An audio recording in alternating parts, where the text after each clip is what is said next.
Blue Wiggle, Anthony Fielder's become a household name, of course, entertaining kids all over the world. But behind closed doors, a health battle with his own child has rocked his family. Anthony's son, 5-year-old son, suffers from severe food allergies and he's at risk of anaphylaxis, the most severe and life-threatening form of allergic reaction. Now, it affects thousands of Australian children and has the number has increased fivefold over the last 10 years. Now, Anthony has joined forces with Anaphylaxis Australia to raise awareness and encourage parents to be well prepared, of course, before the school year starts next week. Yeah, and Anthony joins us now, along with Antonio and President of Allergy and Anaphylaxis Australia, Maria said, and Maria as well. Good morning to you. Good morning, all. Hi. Anthony, how did you discover Antonio had such a severe reaction to allergies? Okay, well Antonio was fine till he was 2 years old. I was on the road actually in New Zealand, so I wasn't there when it happened, but my auntie Maureen's Antonio's babysitter, Mickey, was out at the time too, gave him a peanut butter sandwich, which he'd had all for 2 years, and he'd enjoyed them for 2 years. And what happened, Maria? He ate it, and then he's like, I feel a little bit scratchy and itchy, and my throat's getting sore. So she started rubbing his back, and then she realised that it must be an allergy to peanuts. So then they called the ambulance and they came over and said it's an allergy. So then Mum was at shopping, getting all the groceries. So then they called Mum, and Mum went racing and took Anto to the hospital. Yeah, he couldn't breathe. It was very serious. Lips blew up. And then we did the test done, and Maria will tell you that you get the test done and then you're diagnosed with anaphylaxis. And before they get back to school, it's important. What sort of test do you have to do? What should parents be doing right now? Look, it's really important that anyone that has a reaction to a food or an insect sting, for example, sees a doctor with experience in allergy, preferably an allergy specialist.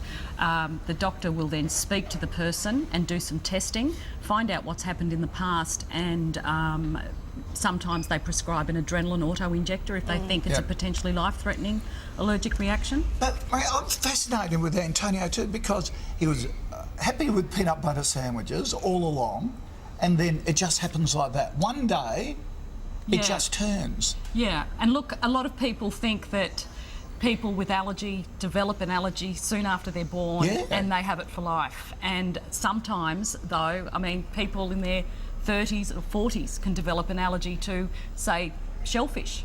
They've eaten shellfish all their life, and all of a sudden they have a major reaction, and then, you know, they have a potentially life-threatening allergy. Isn't that amazing? And these are the major things to watch out. Nuts, we mentioned, milk and soy, egg, wheat, sesame, shellfish. If they haven't had them and then they appear, do they usually grow out of things like that? Some, depending on the allergy, most people outgrow milk, egg, wheat allergy, for example, but when you're talking about fish, shellfish, peanuts, tree nuts or sesame, unfortunately they're usually lifelong. And Anthony, kids are kids, okay, go to school, share lunches, all that sort of stuff. How do you teach Antonio to say, hey mate, you can't just have everything? That's a good and point. To say no. And kids get mixed messages. Encouraging them all the time to share, but not share the lunch boxes. I think the teachers, if they become educated in the importance of not sharing lunch boxes, and the children just keep telling the children, don't share your lunch boxes. But Antonio is great because since he's had this reaction, he doesn't want to have to go through that all again. And he always asks, has that got peanuts? Has that got nuts? So he really doesn't want to go through that again.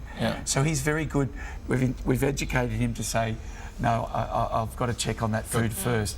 But for little ones, the teachers at preschools and primary schools have really got to learn up on how to use the EpiPen. And how do you use it? It's adrenaline, isn't it?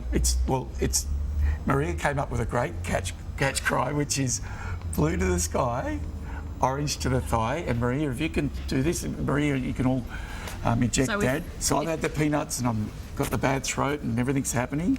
So, guys, you pull off. They're helping. And so you pull off the blue safety release, Yeah. you hold the leg still, you push it against the outer thigh muscle, you hold it there for 10 seconds. In the meantime, you're calling out to someone else to call an ambulance. After 10 seconds, you remove it, give the leg a bit of a rub, and you make sure that you leave the person lying down. You don't stand the person up. And we've had babysitters come over, and you know, it's very important to show them the EpiPen, Yeah. give them the training. You have a training EpiPen there, and then you can go out and you can feel okay. Does Antonio great carry message. the pen with him? Yeah, or everywhere do you he leave goes. one at school?